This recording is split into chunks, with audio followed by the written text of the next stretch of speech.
Hi there. This is a cajon. Doesn't look like it, but it's a drum. This particular one is made by Latin Percussion. It is a Latin Percussion Aspire Accents model. And let's play like this. Sit on it. Snare sound here. Bass down below.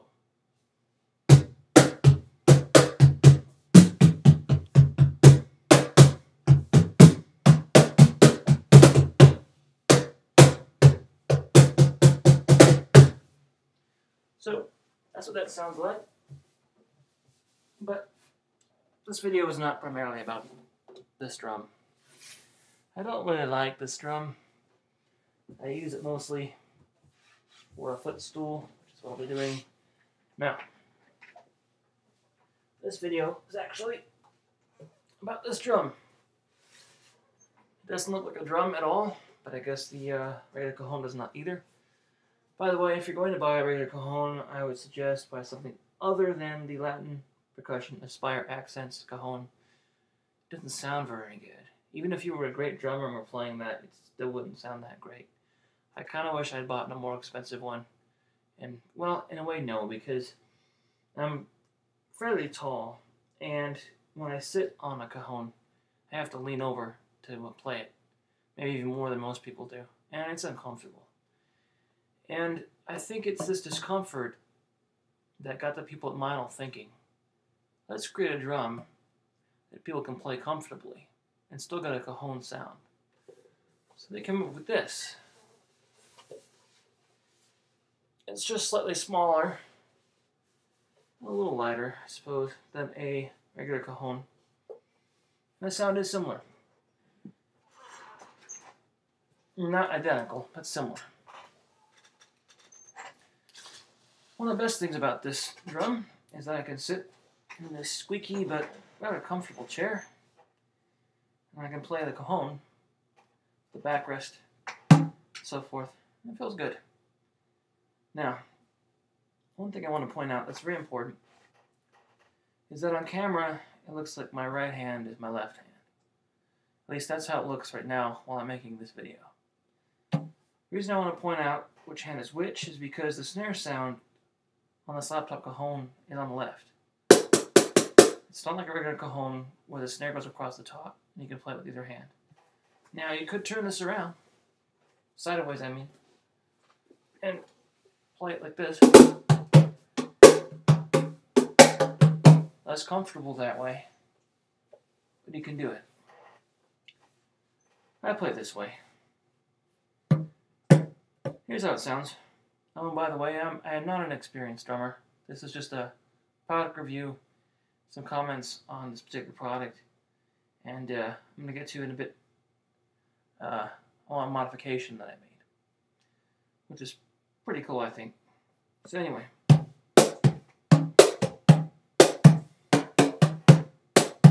you notice I did this,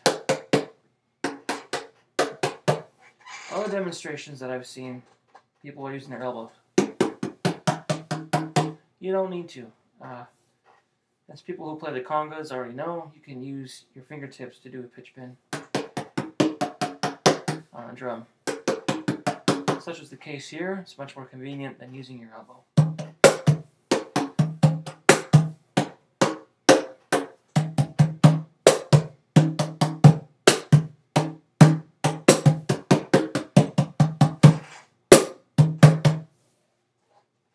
Now, the bass sound on here, even though there's a sound hole for the bass, sorry my lighting in my room is not so great, but anyway, it's right here.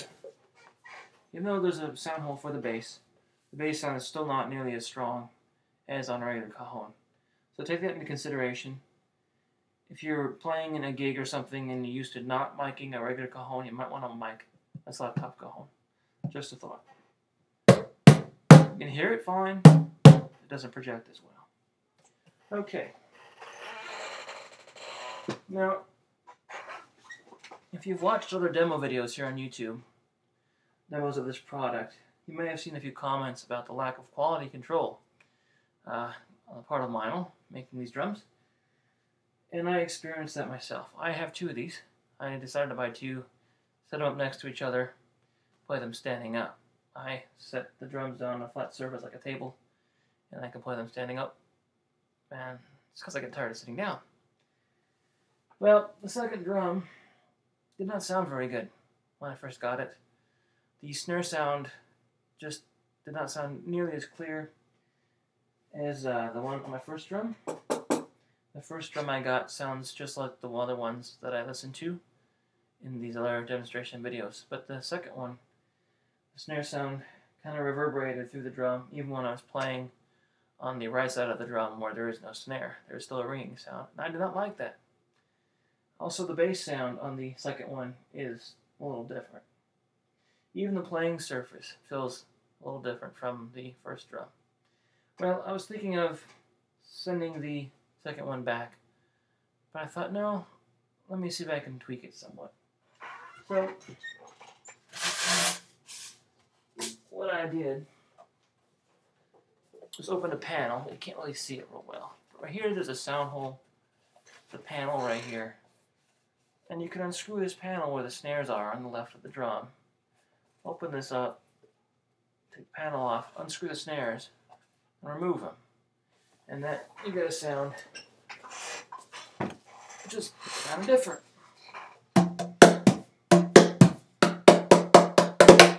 It's almost like a woodblock.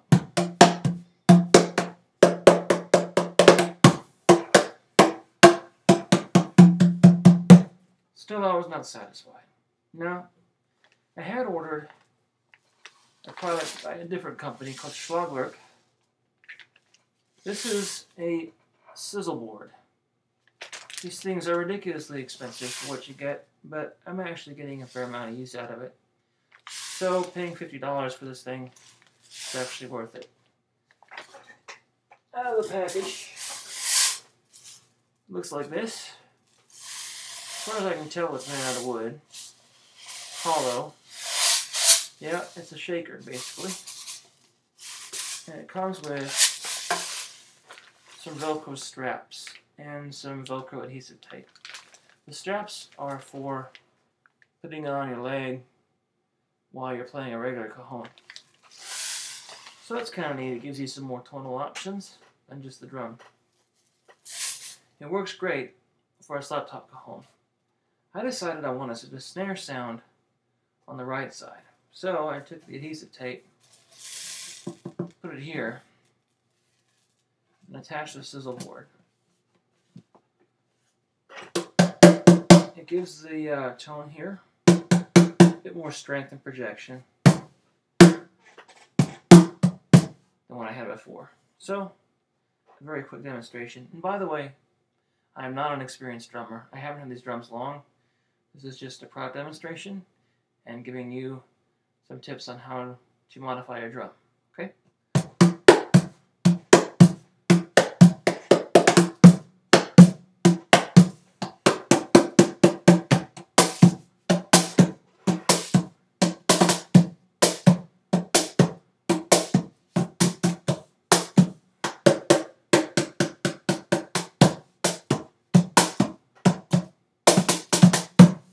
So anyway, that's what the modified drum sounds like.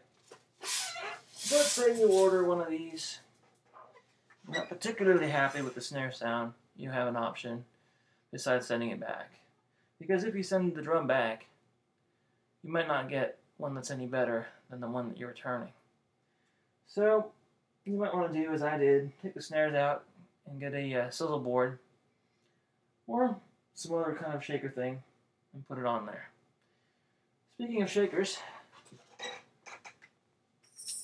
there are small ones you can actually wear on your fingers. Now, I've done another demonstration video with just these products, so I'm not going to get into that too deeply right now. But anyway, this is made by Latin Percussion. It's called a finger shot. It's based on the design of their one-shot shaker, where you don't get a sound both ways, you just get on the downstroke. This is a rhythm ring. Like a regular shaker, You get the sound up and down. This is much more comfortable wear. This is not very comfortable, but it's got a good sound. So, if you want more variety in your sound, you can get one of each. I did. And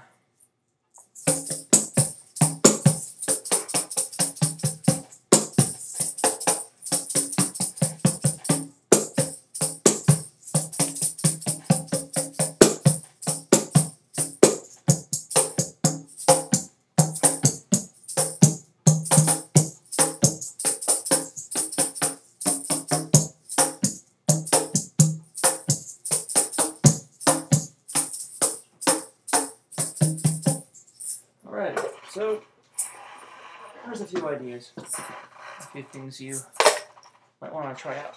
Now, some of you may be wondering what you might use to carry around your Slap Top Cajon with. Well, I contacted Meinl technical support, actually customer support, sorry, and they asked if the Slap Top Cajon would fit in any other cajon bags. And the response I got was that the Slap Top Cajon will fit in any Meinl cajon bag. Now I decided to splurge, and so I bought the Meinl Deluxe Cajon bag. It's the one that has the faux sheepskin padding in it. It's, I think, $74 or $76, which is pricey, but it's very durable. It's a good bag. The only problem I have with it is, turns out the Slap Top Cajon is somewhat smaller than a regular cajon, and it does not fit snugly in the Meinl Deluxe bag, which is larger than some of their other ones. So there's a whole lot of extra room. I can put other stuff in there, shakers and so forth, which is good, but it just kind of feels a bit awkward. That bag works great, though, for carrying around a regular cajon, like the LP cajon that I bought. The other Meinl bags, the cheaper ones, the Meinl cajon bags, are a little smaller, and so you might want to consider one of those to get for your Slap Top Cajon instead of the deluxe version. Or you might want the extra padding and buy the deluxe version. That's up to you. Anyway, thanks for watching this video. This is Tom Cajon on Cow's channel.